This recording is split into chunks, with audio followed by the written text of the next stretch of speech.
Pronto. Pronto. Então, boa tarde, pessoal. Boa tarde para todos. Eu sou Elisa, sou professora e orientadora do IPP, no Instituto Profissional Misante Paulista. Vocês estão me ouvindo bem? Precisa melhorar alguma coisa? Alguém? Ok, obrigada. Então, o IPP foi fundado em 2004 com o objetivo de viabilizar o treinamento e a colocação de jovens de 14 a 24 anos no mercado de trabalho. Jovens provenientes de famílias em situação de vulnerabilidade, e o IPP tem a missão de ser uma unidade de ensino profissionalizante e colocar o jovem no mercado de trabalho como jovem aprendiz, buscando o seu primeiro emprego. Em nome do IPP, Menina, tudo bom? Você acredita que eu também estou procurando, fazer bico no final de semana? Tem alguém com o microfone ligado aí, interferindo. É a Moto G20. Bom, então, em nome do IPP, eu agradeço especialmente a presença do Cláudio, que aceitou o convite para participar do nosso projeto Rumo, tá? Para trazer para os nossos jovens aprendizes alguns esclarecimentos, orientações, informações, colocar junto dos jovens o percurso dele profissional, pessoal, acadêmico, em relação à carreira dele como ator. Tá? Então, essa formação vai ser necessária para os jovens aprenderem se colocar em público, ouvir, participar e ter informações de diversos profissionais que foram convidados e até o final do mês vão estar aqui conosco, fazendo palestras e trazendo essas informações, essas sugestões e dicas para os nossos jovens. No final da aula, a gente vai ter um momento, se possível, se der tempo, se sobrar tempo também, para responder algumas perguntas. E eu preciso lembrar para todo mundo que essa videoaula está sendo gravada, tá bom? Então, o Cláudio vai começar e a gente vai assistir aí com bastante alegria e, dentro do que for possível e necessário, a gente vai fazendo perguntas e tirando dúvidas, tá bom? Bem-vindo, Cláudio, mais uma vez. Obrigado, Elisa. Obrigado a todos que estão aí acompanhando a aula de hoje. Queria agradecer muito o convite feito pelo IPP, né, desse projeto, parece ser tão bonito, Rumo 2022, porque qualquer projeto que tenha o objetivo, a orientação das pessoas, dos jovens, para escolher as suas profissões, é fundamental. Eu me lembro que eu tive no colégio o teste vocacional, isso na minha época, quando eu tinha acho que uns 15 anos, né, que terminava a 8ª série da época, e você escolhia entre exatas, humanas e biomédicas na época, né? Ciências exatas eram mais ligadas às profissões ligadas a cálculo, como engenharia, como, enfim, estatística, matemática, arquitetura. Humanas eram as profissões como jornalismo, ligadas mais a relações públicas, ligadas ao relacionamento humano mesmo, e as biomédicas, né? Todas as profissões ligadas a essa área. Então, isso para mim foi importante na época, porque, de alguma forma, esclareceu algumas dúvidas. A gente não tinha esse recurso que a gente está tendo hoje desse contato virtual, mas alguns profissionais, eles iam ao colégio e expunham as suas profissões, né? As características, as peculiaridades das suas profissões. Isso, de alguma forma, me orientou, né? Mais tarde eu mudei completamente de profissão, mas isso eu vou contar um pouco. Queria dizer também que essa aula, além da realização do IPP, é uma realização do Governo do Estado de São Paulo, através do PROAC, que é o Programa de Ação Cultural da Secretaria de Estado da Cultura. E essa aula, de alguma forma, ela foi divulgada nas redes sociais, então dela participam não só os alunos do IPP, mas também ele é aberto a quem quiser assistir, a estudantes de artes cênicas, atores iniciantes e também pessoas interessadas na carreira que estejam em busca, como vocês, do IPP, de conhecimento, né? Interesse também no relato de atores que, de alguma forma, já têm mais tempo de profissão, né? E que contem a sua experiência profissional.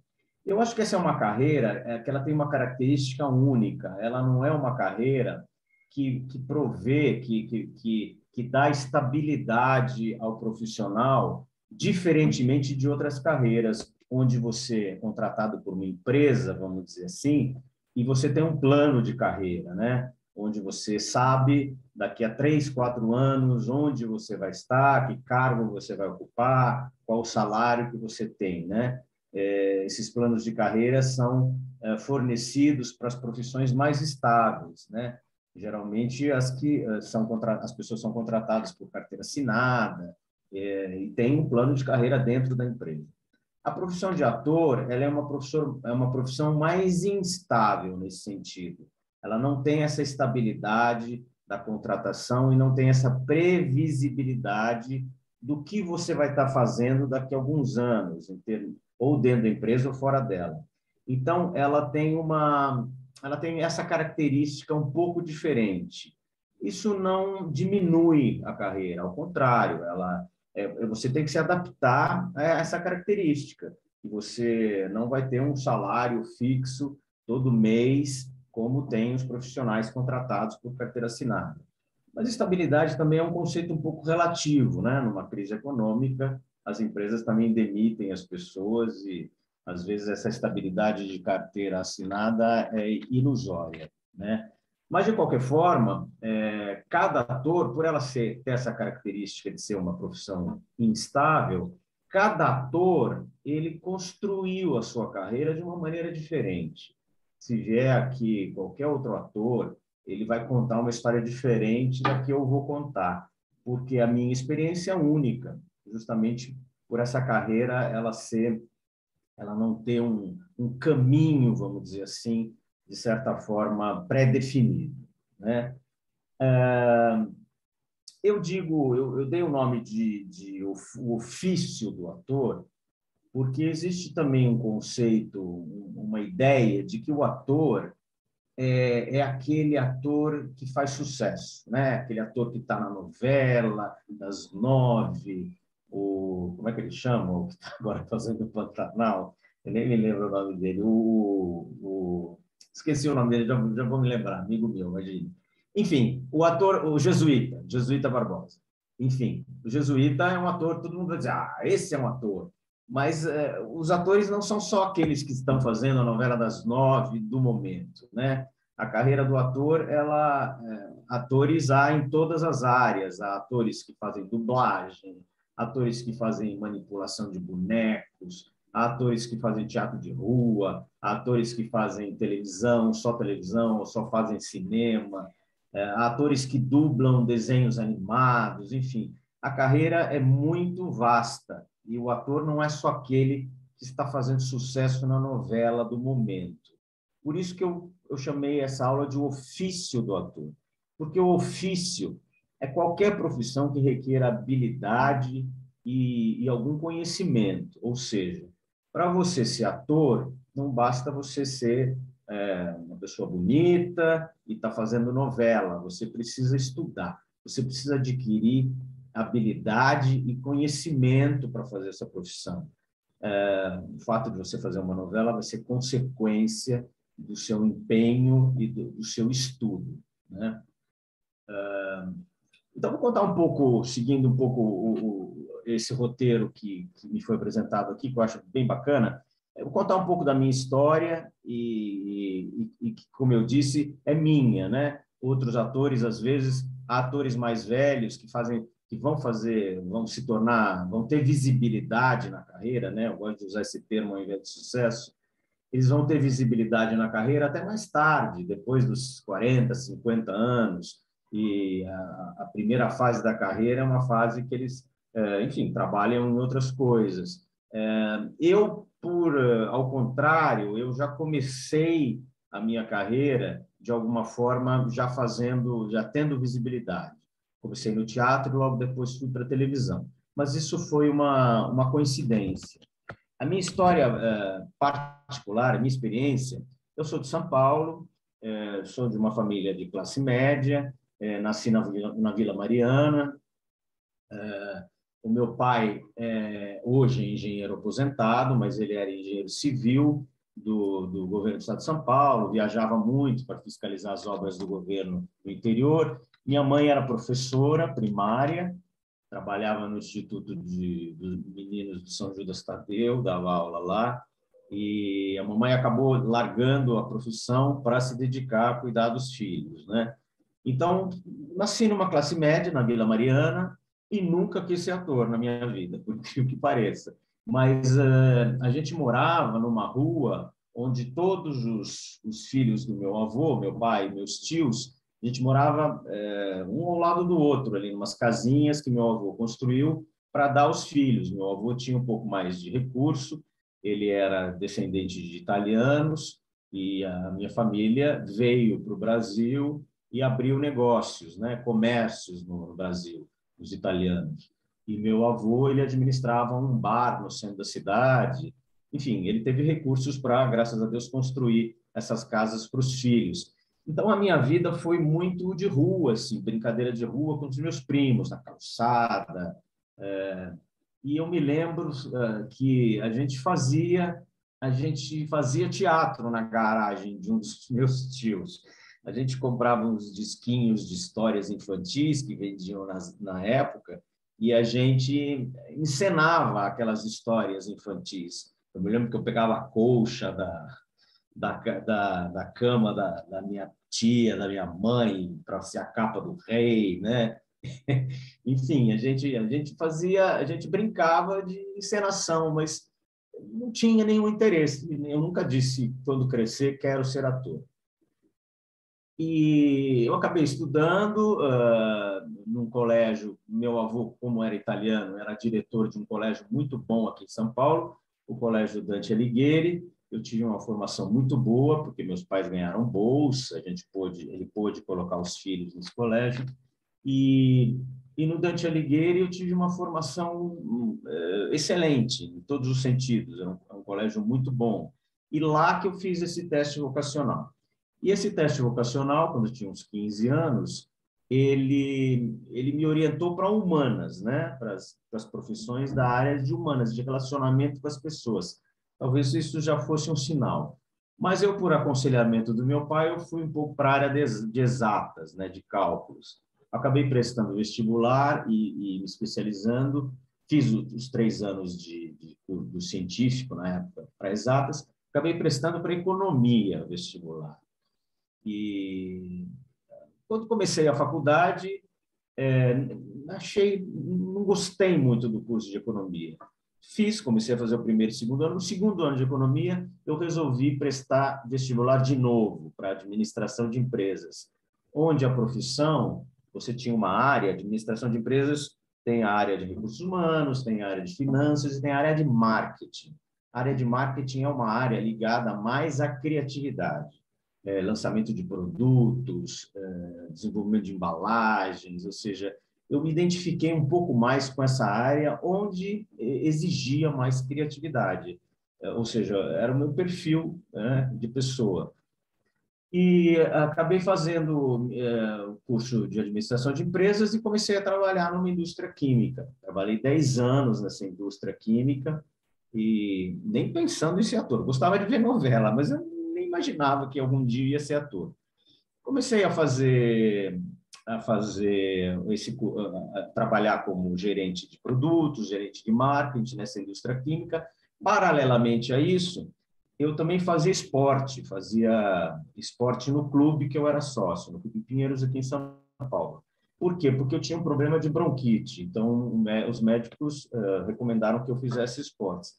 E também no clube existia um tipo de curso de vocação para o esporte, onde você ficava 1 ano fazendo os mais variados esportes possíveis, ginástica olímpica, futebol, handebol, vôlei, natação, que ajudava muito na respiração para mim, e atletismo. E ao final de 1 ano ou 2 desse curso com os mais variados esportes, os professores de educação física me direcionaram para o atletismo, né? Onde, de alguma forma, eu tinha mais aptidões. Então, eu gostava de correr, eu gostava de saltar, né? O atletismo, como vocês sabem, é uma modalidade. Existem várias modalidades dentro do atletismo. Aquele que salta mais, corre mais, que arremessa mais, arremesso do peso, dardo, enfim. E eu me especializei em corrida, em 100, 200 e 400 metros rasos. Também tentei salto com vara no começo da carreira, mas acabei me especializando em 100, 200 e 400. Tudo isso para dizer que um dia o clube contratou um técnico vindo da Polônia, que é um país lá da Europa, na época da Europa Oriental, onde a Europa Oriental e a Polônia eles tinham um sistema de treinamento um pouco mais rígido, baseado em força, em musculação. Então, a gente tinha que treinar muito nesse sentido, orientado para musculação, para força, porque o técnico acreditava que quanto mais forte fosse o atleta, mais musculoso, melhor iria ser o seu desempenho.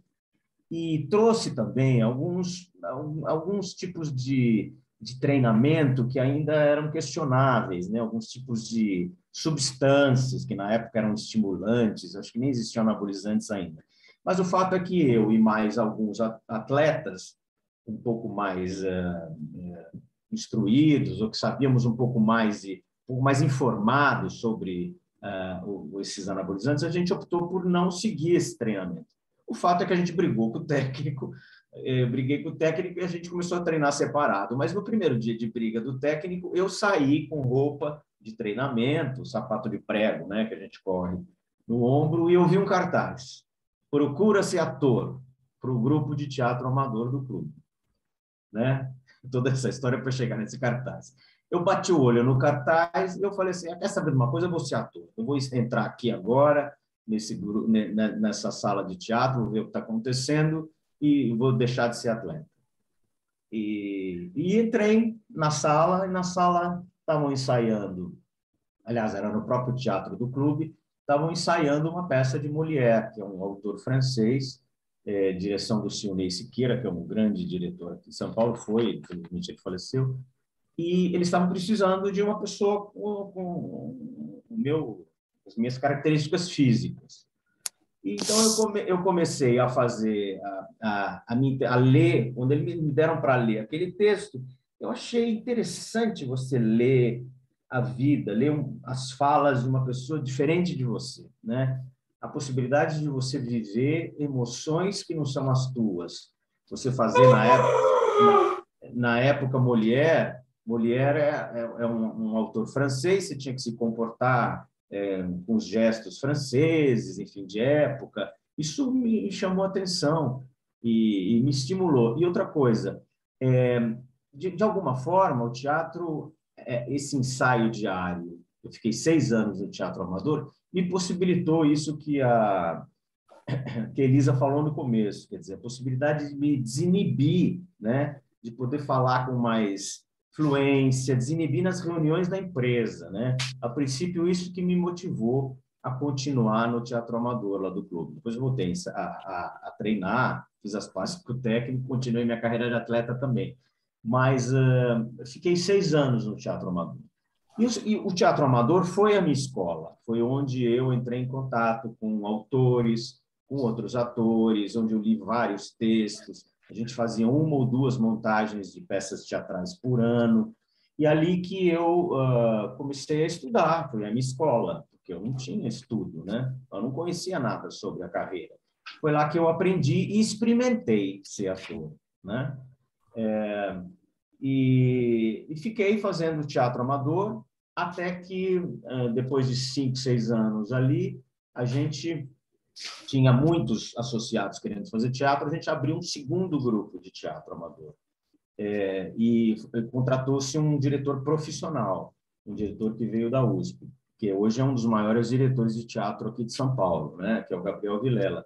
E ele começou a fazer teatro, a gente trabalhou 1 ano com ele, a peça fez muito sucesso dentro do clube, e logo ele foi contratado por um grupo profissional de teatro para fazer teatro fora do clube. Ele fez muito sucesso fora do clube. No seu segundo trabalho, ele me chamou para trabalhar. Ele falou, Cláudio, apesar de você estar no clube ainda, vem trabalhar com a gente 1 ano, né? A gente ensaia à noite, você não precisa deixar de trabalhar. A gente ensaia durante alguns meses à noite, depois entra em temporada, sempre à noite. Eu falei, bom, não vai atrapalhar meu trabalho. Então, eu entro no espetáculo. Então, pela primeira vez, eu entrei no espetáculo profissional, eu fazia um papel pequeno, era a história de um grupo de história de um circo, e eu fazia um palhaço, tocava sanfona, tocava acordeon, né? Eu toco. E eu nem falava nada, era um palhaço que fazia a costura das cenas, entre uma cena e outra dos atores. Tinha Laura Cardoso no elenco, Xuxa Lopes, enfim, era um elenco de atores profissionais. E eu ficava ali olhando, maravilhado, né, como os atores profissionais trabalhavam. Essa peça fez muito sucesso, né? Ganhou vários prêmios por onde passou, e isso chamou a atenção de muitas pessoas, né? As pessoas, tanto no Rio como em São Paulo, por onde a gente foi com a peça, Aqui para comprar o quê? elas de alguma forma, elas se maravilharam com aquilo. E um autor de novela e um diretor de novela, que é o Jorginho Fernando e o Silvio de Abreu, foram assistir a peça. E a partir daí, quando viram o espetáculo era tão lindo, eles me convidaram para fazer novela. Me convidaram para ser contratado uma novela na Globo. E aí que a possibilidade de, alguma forma, a possibilidade de me profissionalizar e virar ator mesmo, mudar de profissão, é que pela primeira vez apareceu na minha vida. E eu cheguei para o meu chefe e falei, olha, tem uma oportunidade, estão me chamando para fazer uma novela, eu tenho que pedir demissão. Aí pedi demissão da empresa, porque eu falei, eu preciso tentar ver se é isso que eu quero também. Qualquer coisa eu volto, se não der certo a novela, depois da novela eu volto para outra empresa para trabalhar, continuar trabalhando com marketing. E pedi demissão e fui trabalhar. Eu não sabia nada, não sabia como ser ator, né? Eu tinha feito uma peça de teatro que eu tocava acordeon, não falava, e trabalhei um pouco o corpo, lógico que eu dançava no espetáculo, né? Então já tinha algum conhecimento do corpo, mas em novela nunca tinha feito. E eu me lembro que minha primeira cena, imagine, meu pai era o Francisco Coco, a madrasta era a Marieta Severo, a tia era a Glória Menezes, ou seja, eu estava no meio de gente que eu não imaginava nunca estar ali. E minha primeira cena era um enterro da mãe do personagem e eu tinha que chorar. Aí a câmera virava para mim, ele ficava um pouco afastado do enterro, porque ele não se dava bem com a família, a câmera virava e o diretor falou assim, quando a câmera chegar para você, você precisa chorar. Eu falei, eu não sei chorar. Como é que eu vou chorar? E ele falou assim, você não sabe chorar? Eu falei, não. Ele falou assim, bom, eu preciso gravar, né? Porque é uma correria a televisão. Chamou a camareira e falou para a camareira passar um cristal japonês no meu olho, que é um negocinho que você passa, um truque, que o olho fica um pouco irritado, você chora. Aí a moça passou o cristal, a câmera virou, quando eu olhei, meu olho estava cheio de lágrimas. Eu falei assim, nossa, é assim que chora na televisão. Enfim, tudo isso para ilustrar que eu não tinha conhecimento nenhum daquilo que estava fazendo, né? A partir daí eu fiz essa novela e logo que terminou a novela, o contrato acabou também. E eu falei assim, nossa, e agora? Vou viver do quê? Mas aí, por sorte, um outro espetáculo, uma outra produção de teatro me chamou para trabalhar. Eu fiz uma outra peça de teatro. Essa minha segunda peça de teatro profissional, imagine, foi para Londres, num festival de teatro. Eu, como falava inglês na empresa que eu trabalhava, que era uma empresa britânica, eu fui fazer teatro em Londres, às margens lá do Rio Tâmisa. E o meu personagem era uma espécie de narrador do espetáculo, então a gente traduziu o meu texto para o inglês, e eu falava muito bem inglês, e uma das senhoras que foi assistir o espetáculo virou para uma das atrizes e perguntou, mas por que uma companhia brasileira precisa contratar um ator britânico para fazer a narração? E era eu, o ator britânico, né? Que era brasileiro. Qual era a sua idade, Cláudio?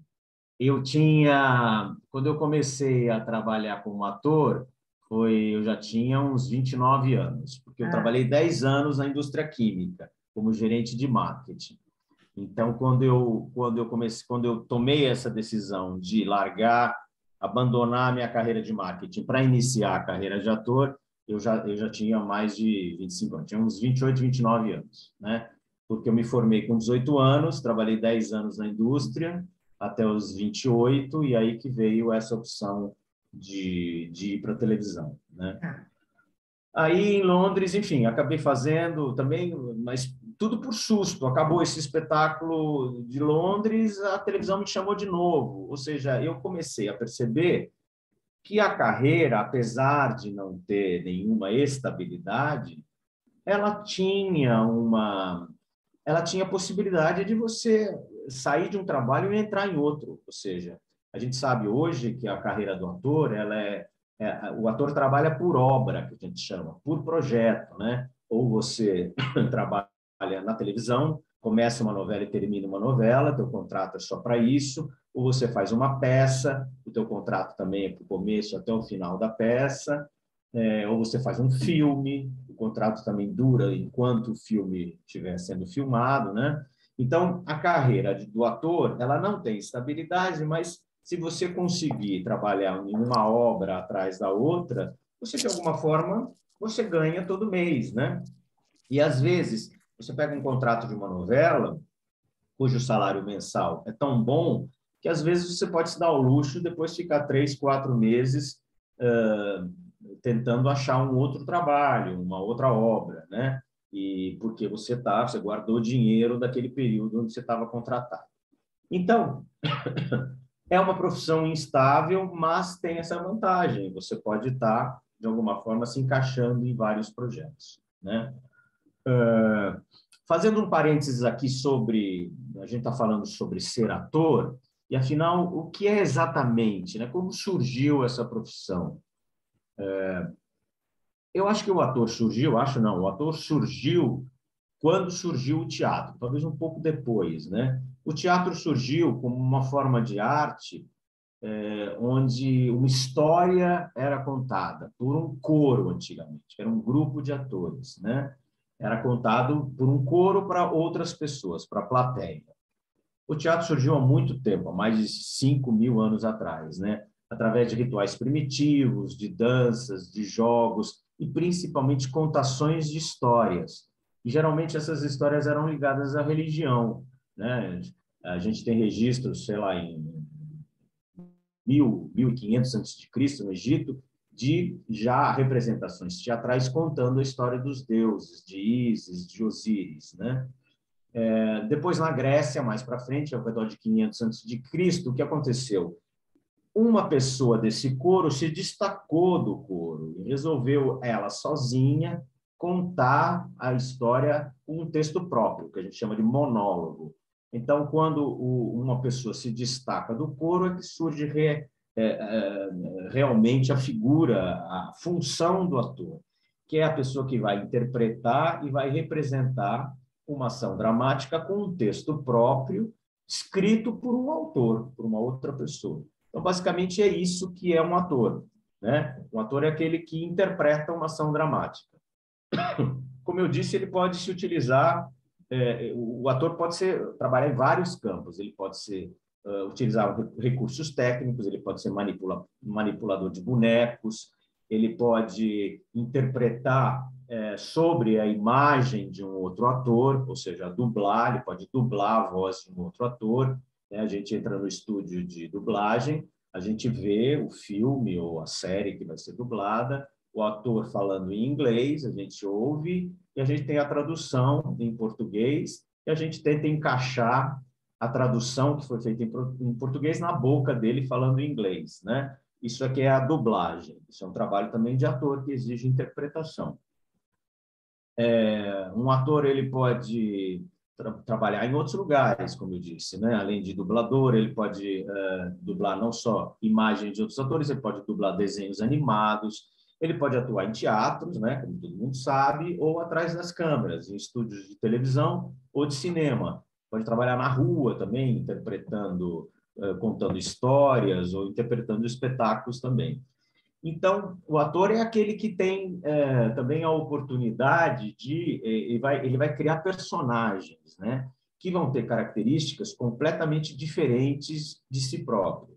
E, para isso, nos diferentes meios, ele vai usar de técnicas. Ou seja, no teatro, ele vai usar a sua voz e o seu corpo de uma forma mais potente, do que na televisão e no cinema, onde ele interpreta por uma câmera, né? Sabendo, evidentemente, que depois vai ter um público assistindo esse produto final, né? Ou a série de televisão, a novela, ou o filme. Mas, de maneira geral, a arte do ator é essa, ele dá vida a um ser imaginário em situações também imaginárias. Mas, basicamente, ser ator é ter a oportunidade de você contar uma história para o público, através de um personagem que é integrante dessa história, né? E, através dessa contação de histórias, você, de alguma forma, estimula a imaginação da pessoa que está sentadinha ali no teatro, né? Que está te assistindo, né? Ele conta uma história, ao você contar uma história, você transfere para a plateia a possibilidade dela visualizar aquela história e ela decide se emocionar ou não com aquilo que está vendo, né? Então, a gente chama, por isso que a gente chama que o ator tem, a gente fala que o ator tem o poder de transformar uma pessoa que está sentada ali através da história que ele conta. Por isso que é uma profissão muito, muito fascinante para quem faz, né? Você ter esse poder de alguma forma, sensibilizar, fazer a pessoa que está sentada lá no teatro rir ou chorar, né? Isso é muito potente, é um poder muito grande que o ator tem, ele tem que saber lidar com isso. No teatro, quer dizer, eu falei teatro, em televisão e cinema, e tem algumas diferenças entre a profissão, né, nesses diferentes meios. O ator de teatro é aquele que conta a mesma história todos os dias, né? Ele ensaia 3 meses, depois ele vai fazer uma temporada da peça, onde todo dia ele conta a mesma história, só que ele tem que contar aquela história como se fosse a primeira vez, né? Ele usa os seus recursos vocais, como eu disse, corporais, e ele estimula a imaginação da plateia. Já o teatro, ou seja, o teatro acontece naquele dia, naquele instante. Aquela experiência teatral, a gente sempre diz que é única. Ou seja, quando você vai assistir uma peça de teatro, o que acontecer naquele dia você vai ser testemunha de um acontecimento único. Porque no dia seguinte não vai ser a mesma coisa, apesar de ser a mesma história. Porque no dia seguinte o ator está diferente, os atores estão diferentes, o público está diferente. Então, é uma experiência, o teatro é uma experiência fascinante por isso, por ela ser única. Uma história que está sendo contada naquele instante. E apesar de no dia seguinte se repetir, nunca é a mesma coisa. É diferente de televisão e de cinema, onde você ensaia rapidamente no dia mesmo, você entra no estúdio, você ensaia, principalmente em televisão, você ensaia aquela cena, juntamente com várias outras, depois aquela cena é gravada uma única vez, ou duas, se você errar o texto, ou algum dos seus colegas errarem. Mas ela não exige ensaios tão longos, ela é uma coisa rápida. Ou seja, o teu poder de improvisação, sua capacidade de improvisação, o seu carisma pessoal, às vezes, a sua extroversão como pessoa, elas valem mais até do que a sua voz ou o seu corpo. Por isso que a gente diz que uma pessoa, aliás, que sabe falar bem, que é simpática, que é bonita, ela já se dá bem, às vezes, num primeiro trabalho em televisão, porque depende muito do seu carisma pessoal. O ator de cinema, de alguma forma, ele ensaia mais, né? O período de ensaios para você fazer um filme, às vezes é 1 mês, 2 meses, onde você lê várias vezes a cena. Existe um cuidado maior do que na televisão, em termos de preparação de personagem. Mas o cinema tem também uma diferença que, para o cinema, a sua técnica tem que ser muito menor do que na televisão, porque a câmera, né, o trabalho vai ser exposto numa tela enorme, ou seja, você não pode abrir o olho assim. Se você abrir o olho de repente numa cena de cinema, a pessoa que está no cinema, quando assiste aqui, também vai levar um susto. Então, são técnicas diferentes de interpretação. como que é o mercado de trabalho? Como eu disse, esse mercado de trabalho é imprevisível, né? Não tem plano de carreira, ele é instável, você trabalha por obra, e ainda é um mercado, de alguma forma, frágil, né?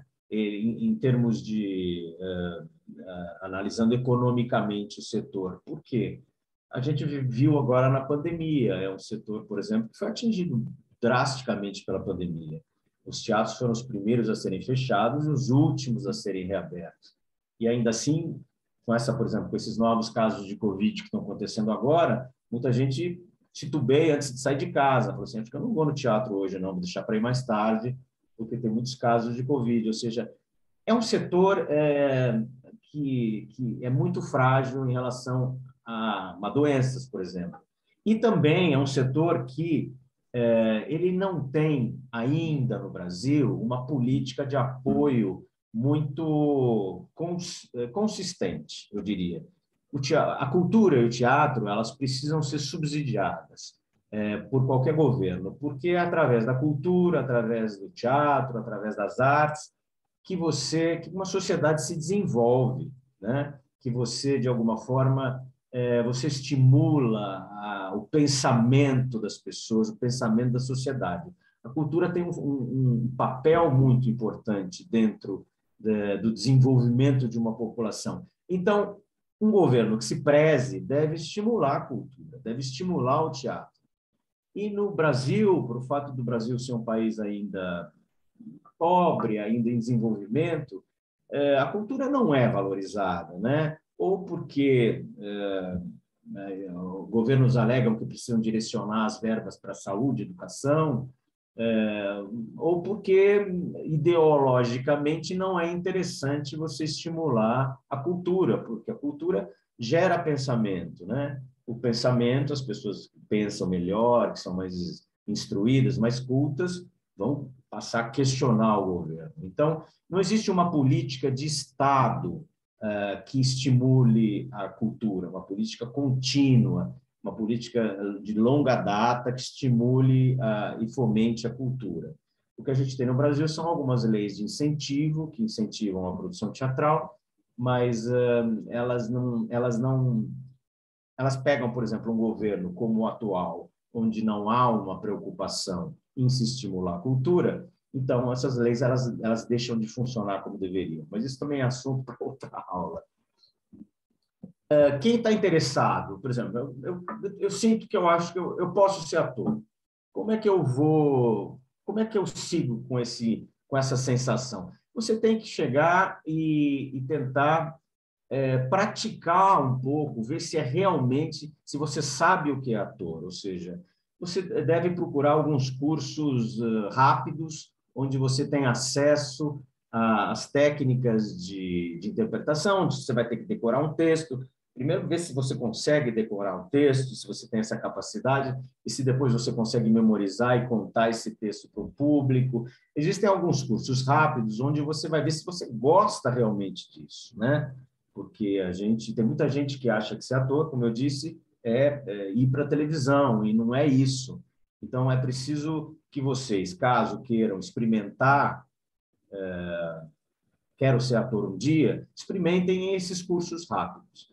Se nesses cursos rápidos vocês sentirem que vocês gostam disso, isso te estimula, né, como pessoa, você deve procurar um curso profissionalizante, né? Hoje em dia, a carreira de ator é regulamentada, como qualquer outra, como analista de sistema, como engenheiro, ou seja, há cursos em universidades e cursos profissionalizantes.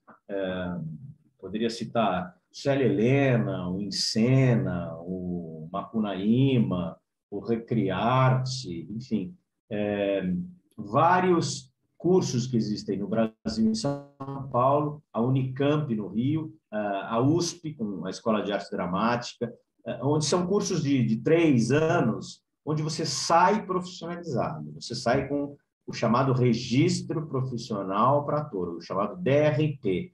O DRT, Delegacia Regional do Trabalho, é um número que você ganha quando você termina esses cursos profissionalizantes. No Brasil, às vezes, um ator ele não chega a fazer. Eu, por exemplo, não fiz esses cursos. Como eu disse para vocês, eu fiz um curso de teatro amador num clube. Mas depois, todas as peças, todo esse trabalho que eu fiz em 6 anos, eu pus numa pasta e cheguei no sindicato e entrei com o registro e pedi o meu registro definitivo. Fiz um exame de banca, que na época existia, não sei se existe mais, onde você decorava um texto e falava para uma comissão julgadora, e saí com o meu DRT. Tem muita gente que também entra num primeiro trabalho, numa primeira novela, sem DRT nenhum, porque não existe fiscalização, e depois usa esse primeiro trabalho para também começar o processo de registro. Mas, a grosso modo, é preciso você ter o DRT para você trabalhar como ator, né? Qualquer produção, por exemplo, qualquer peça que esteja em cartaz nas unidades do SESC, você precisa apresentar o DRT, senão você nem é contratado. O mercado, como eu disse, ele é instável, possibilidades futuras do mercado. Ele pode estar em expansão, como também pode estar em retração. Aliás, como qualquer setor da economia. Hoje, a cultura, particularmente, por causa da pandemia, ainda está sentindo os efeitos da pandemia. Está em retração. E também está em retração porque não há apoio do governo. Ou seja, se o governo não fomenta a cultura, não há, as empresas também não têm vontade de investir em cultura, porque o governo não apoia, porque uma empresa vai apoiar? Então, as produções são em menor número, né? Então, hoje eu diria que é um mercado em retração. Mas daqui a, sei lá, nas próximas eleições, no próximo governo, pode ser que tudo isso mude, né? Faixa salarial daqueles que começam é muito relativo isso. Hoje o salário de um ator ele varia muito em função da experiência. Atores mais experientes ganham mais do que atores iniciantes, mas também depende muito do personagem que você interpreta na obra. Se for um protagonista, obviamente você vai ganhar mais do que um coadjuvante. Então, às vezes, um ator jovem protagonista ele ganha mais do que um ator experiente coadjuvante, né? Então, varia muito do veículo. Quem trabalha em televisão, a grosso modo, o salário é maior do que quem trabalha em teatro. Cinema depende também muito dos recursos da produção, se a produção tem incentivo, tem patrocínio ou não. Então, acho que basicamente é isso. E para finalizar, eu queria dizer que aqui conselhos a quem está começando, perfil de profissionais bem-sucedidos, eu sempre digo, quando me perguntam como ser um ator de sucesso, eu digo que, basicamente, é preciso 5 fatores. O primeiro deles, o mais importante, é conhecimento.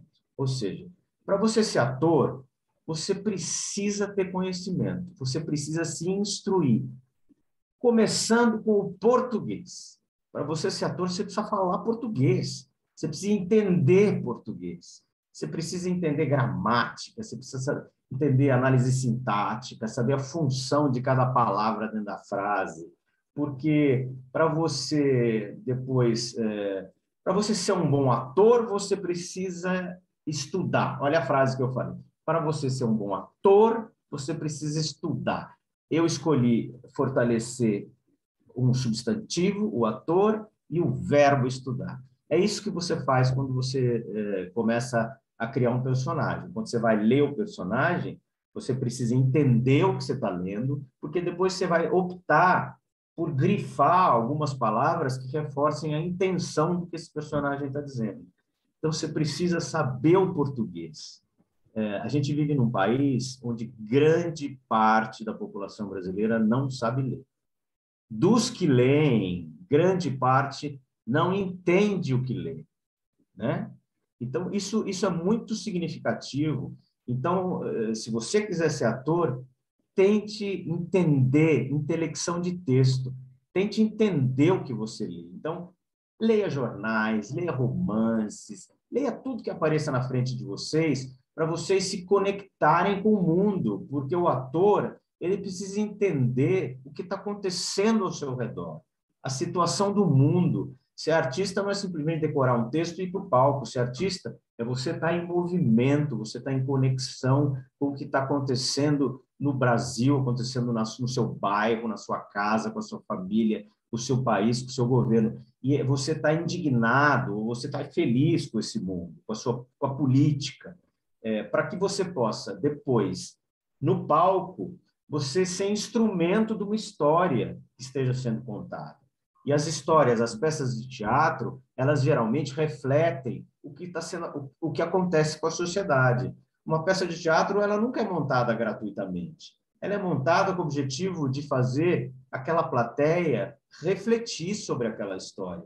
E geralmente é alguma história que reflete algum comportamento de uma sociedade, um comportamento brasileiro. A gente, por exemplo, montou, alguns anos atrás, uma peça chamada Estado de Sítio, que era uma peça que falava sobre a chegada da peste numa cidade, e essa peste ela obrigava as pessoas a ficarem reclusas em suas casas. Logicamente, essa peste era também uma metáfora do autoritarismo, ou seja, se você tem um sistema de governo autoritário, ele, de alguma forma, vai cercear suas liberdades, ou seja, olha o que essa peça estava dizendo. A gente montou isso antes da chegada da Covid e da chegada desse governo autoritário. Ou seja, o teatro tem essa função social. E para que você seja um ator dentro de uma peça, você precisa saber o que você está contando, saber o que você está dizendo. Ser ator é ter a oportunidade de transformar alguém na plateia.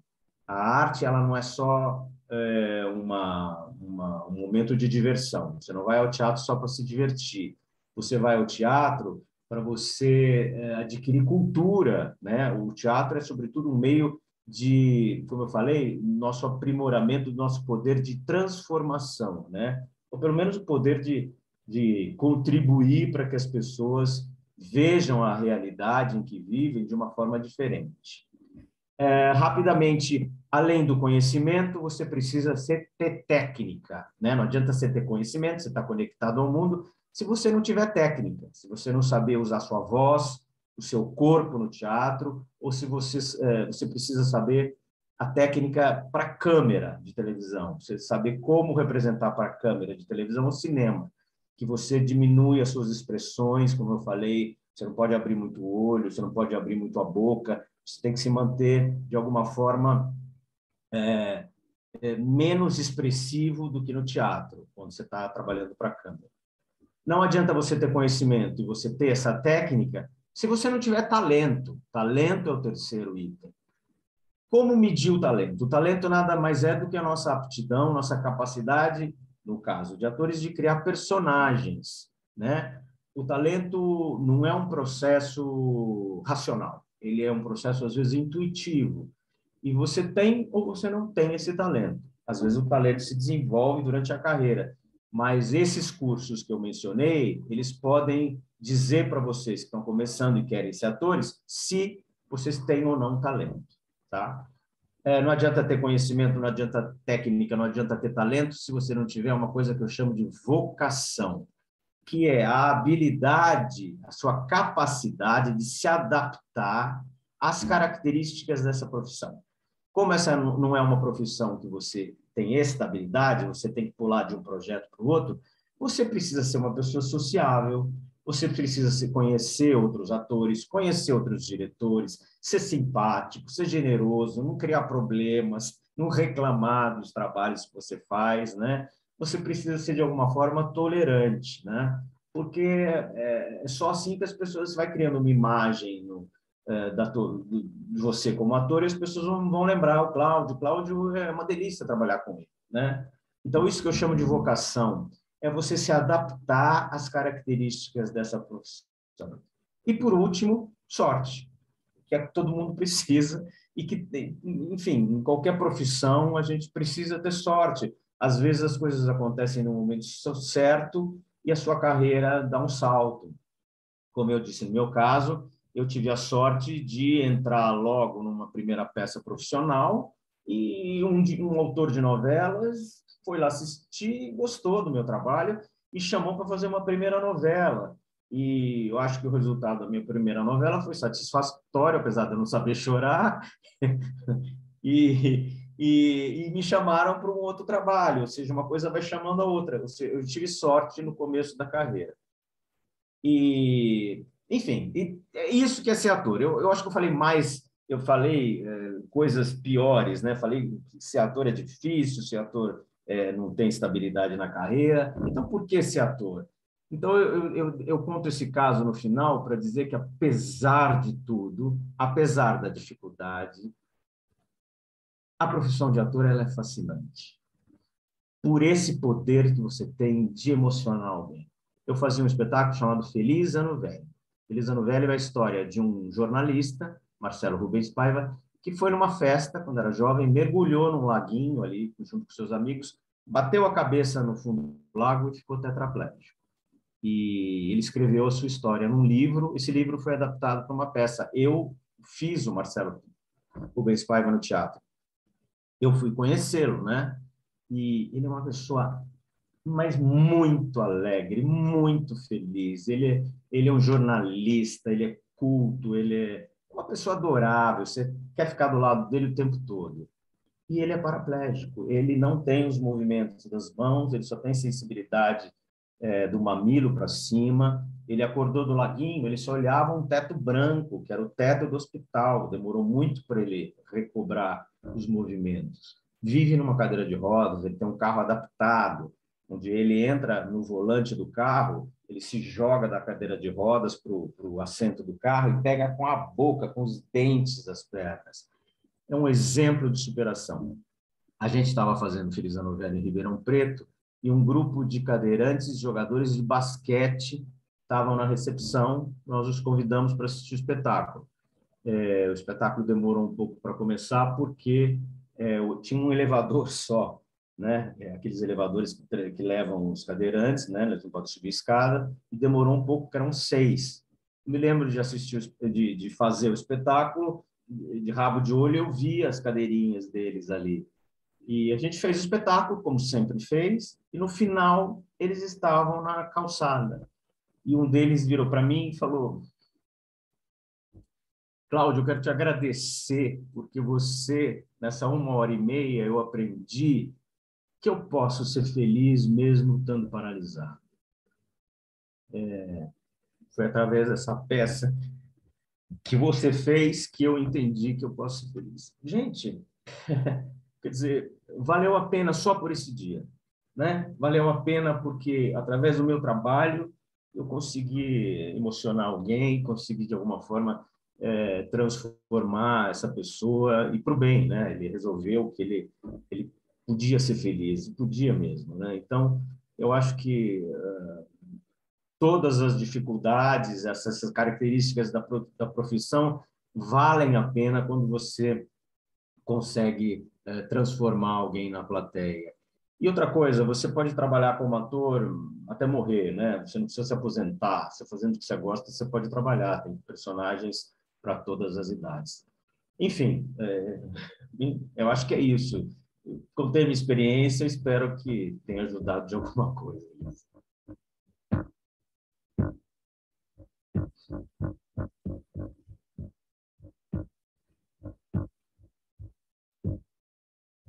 Você está muda.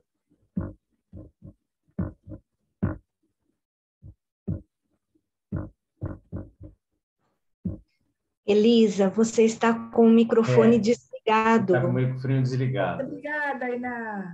Então, vamos lá. Quem quer fazer perguntas para o Cláudio, antes que a gente termine o tempo? Os jovens fizeram várias perguntas ontem. Oi, Elisa. Vai lá, Eli. Tudo bom? Aí, assim, ó, só para aparecer, primeiramente, boa tarde. Mas eu queria saber tipo, mais essa parte aí, como eu posso dizer, tipo, social e familiar, que, por exemplo, algumas carreiras que a gente tenta seguir, ou algumas outras coisas, acaba sendo impedida por família, ou até uma galera, assim, que julga a gente mal por gostar daquilo. Aí, muitas das vezes, ela não bota confiança, ou até que, pô, assim, uma pai e a mãe esperam o melhor do filho, então ela quer, geralmente, que ela siga uma carreira que dê muito dinheiro, por exemplo. Mas acaba que as pessoas geralmente têm uma cabeça um pouco fechada, com uma ideia mais travada naquilo que elas pensam que dão dinheiro. Por exemplo, você vai trabalhar num escritório com administrativo para ganhar uma graninha. Só que muitas vezes você quer se aventurar em algo novo. Por exemplo, como tu trouxe até agora, o teatro, por exemplo.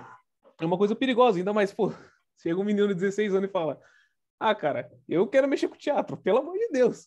Tendo, assim, família conservadora ainda puxando esse papo, é um negócio tipo, muito longe, sabe? Assim, que nem, eu não gosto muito de teatro, essas coisas, eu gosto de me expressar, eu agradeço muito, se você estava falando de talento, eu acho que é algo que eu admiro em mim. Mas eu lembro até hoje, a primeira vez que eu falei, pô, eu queria mexer com programação, e na época, pô, bem moleque, eu tinha o quê, uns 12 anos, meu pai olhou pra minha cara e falou, pô, mano, isso aí não existe não, cara. Vai pra lá, puxa uns papos, sei lá, mano, faz um curso de administração, aprende matemática e vai trabalhar contabilidade, sabe? Então foi algo que ficou muito distinto. E o que eu queria saber, assim, por parte de você, tipo, quais empecilhos que veio para você, ou um pouco desse preconceito que teve quando você decidiu mexer com essa parte de teatro e decidiu, tipo, contracenar. Olha, Enzo, eu acho que o que você colocou é importante. Quer dizer, os pais se preocupam com os filhos. Como você, quando tiver os seus, você vai se preocupar também, porque a gente quer que o melhor para os filhos. E às vezes o melhor, a princípio, é a pessoa ter uma carreira que dê dinheiro. Vamos falar assim. Então, essa preocupação, a gente tem que. Eu, quando cheguei para os meus pais e disse que eu ia pedir demissão do meu emprego estável, eu ia virar ator, eles ficaram tristes. Mas, enfim, eu estava indo para a TV Globo, lá fazer uma novela, eles falaram, ah, que bom, pelo menos você vai ter aí um ano de salário. E depois eles se acostumaram um pouco com isso, principalmente porque viram que eu estava feliz com o que eu estava fazendo, né? Apesar de que, enfim, eles investiram na minha carreira. Eles depois, ó, você vai, tudo bem, você quer ser ator, vai, mas depois você se vira, né? Não vem aqui depois pedir dinheiro emprestado. De alguma forma, foi esse o recado. Isso me fez bem, de alguma forma, porque eles ficaram tristes, mas eles entenderam que era o que eu queria fazer, né? A gente não tem controle sobre a vida dos filhos, de ninguém, na verdade. Então, eu acho que, basicamente, respondendo a tua pergunta, você deve fazer o que te deixa feliz. E se você quiser ser ator e achar que a carreira é instável, que não vai te dar dinheiro, faça duas atividades, por exemplo.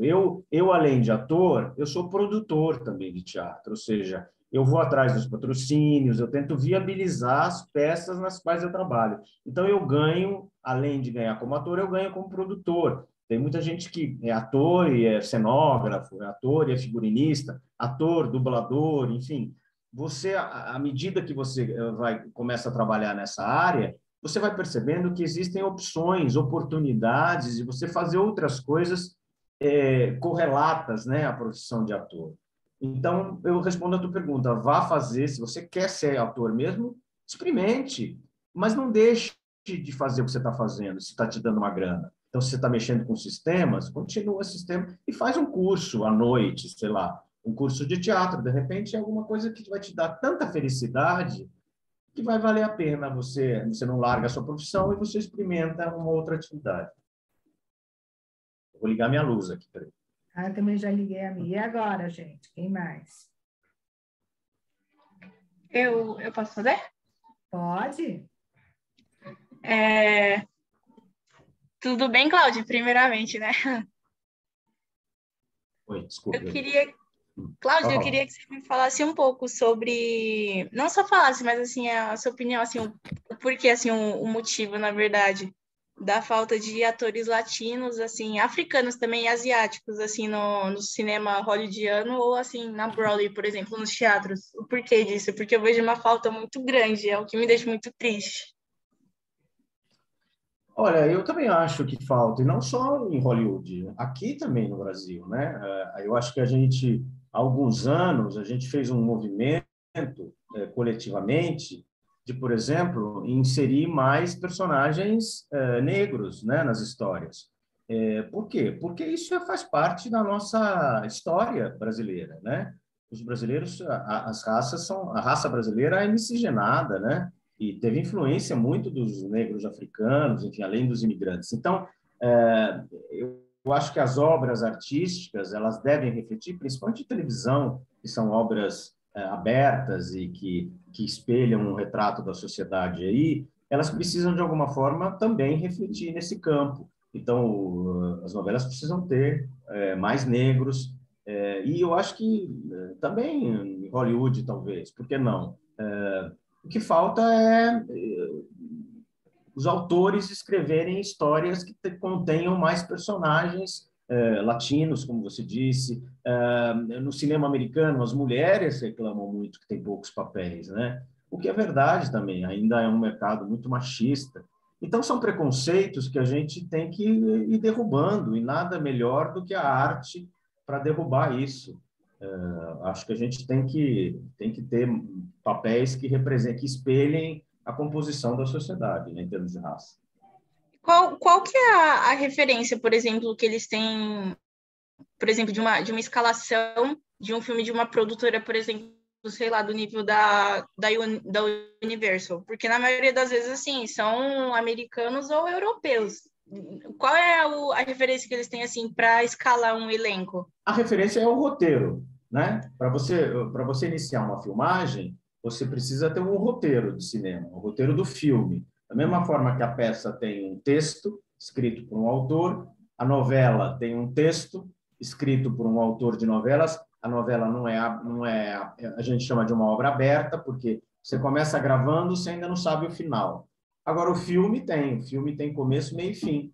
Então, é baseado nesse roteiro do cinema, escrito por um autor, que esse roteiro é comprado pela produtora, a produtora gosta da história, e a partir desse roteiro ela escala o elenco. Se no roteiro não tiver nenhum personagem negro, ela não vai escalar nenhum negro, entendeu?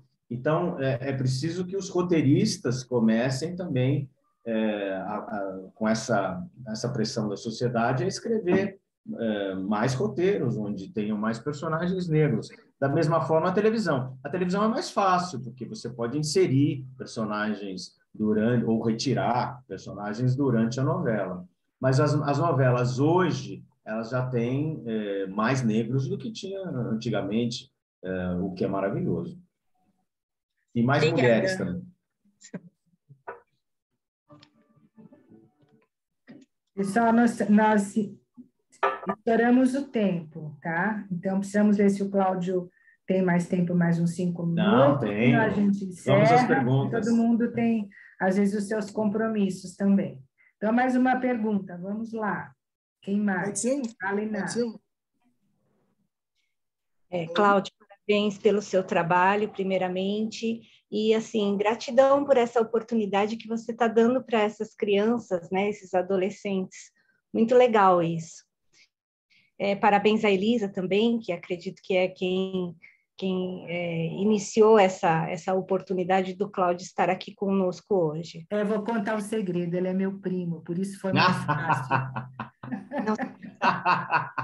É verdade, nós somos primos. A gente estava falando sobre a nossa árvore genealógica. Isso, olha, desculpa, Iná, continua. Cláudio, eu queria saber de você, assim, se você, durante essa sua carreira como ator, tá? Você enfrentou alguma dificuldade que em algum momento você pensou em sair dessa profissão, não atuar mais? Olha, Iná, eu cheguei já algumas vezes a pensar. E a primeira vez que eu tive essa dúvida, o que eu fiz? Eu estava terminando uma novela com a Luciana Braga, uma novela chamada As Pupilas do Senhor Reitor, aqui no SBT em São Paulo. A gente terminou a novela, meu contrato acabou e eu não tinha nenhum projeto pela frente. E eu e ela ali no camarim, se maquiando para a última cena, eu falei para a Luciana que nós vamos fazer, vamos desistir? Ela falou assim, não, nós vamos abrir uma produtora e vamos começar a fazer produção, vamos produzir o nosso próprio trabalho, né? Não esperar o telefone tocar. E então essa dúvida passou rapidamente, eu logo transformei em oportunidade. A gente abriu uma produtora e hoje eu produzo teatro com conteúdos tanto quanto faço como ator, né? Às vezes eu produzo para outros colegas. É uma forma, como eu disse, de também me manter ativo e ganhar um dinheiro a mais do que o cachê como ator. Então, essa dúvida logo passou. Eu fico um pouco desestimulado, como eu disse, quando a gente percebe que não há apoio, né, das políticas públicas. A gente se desestimula um pouco, mas o teatro sobreviveu a tudo, né? E eu acho que essa paixão pelo que eu faço é tão grande que eu vou à luta, e vou atrás, mesmo nos momentos difíceis, eu consigo sobreviver na profissão e sempre me renovando, né? Sempre aprendendo. É fascinante porque, mesmo você se sentindo desmotivado, quando você entra num trabalho novo, o personagem novo, a história nova, tudo isso te motiva, como se fosse a primeira vez, como se você estivesse começando um emprego novo. Então, não tem muito espaço para tristeza, não, nessa carreira. Obrigada, Cláudio. Parabéns mais uma vez pelo seu trabalho. Obrigado. Pessoal, então vamos encerrar? Mais ninguém? Então, Cláudio, querido, brigadíssimo. Nós voltamos a nos falar, que no próximo Projeto Rumo você volte para falar para os próximos jovens. Foi muito gostoso te ouvir, tá? E depois a gente manda uma avaliação da nossa turma para você ver o que eles pensaram a respeito. Muito obrigada. Obrigado, Elisa. Obrigado a todo mundo e eu espero que, enfim, essa experiência tenha de alguma forma motivado alguém ou esclarecido, principalmente, dúvidas do que é a profissão, né? Isso é fundamental para a gente seguir na vida daqui para frente. Obrigado, Elisa. Obrigada aos convidados. Eu vou desconectar e os jovens continuam conversando comigo no WhatsApp. Boa tarde para todos. Obrigada mais uma vez. Oi, Elisa. Oi. Os contatos dele? Eu passo para vocês. Humilde. Obrigado.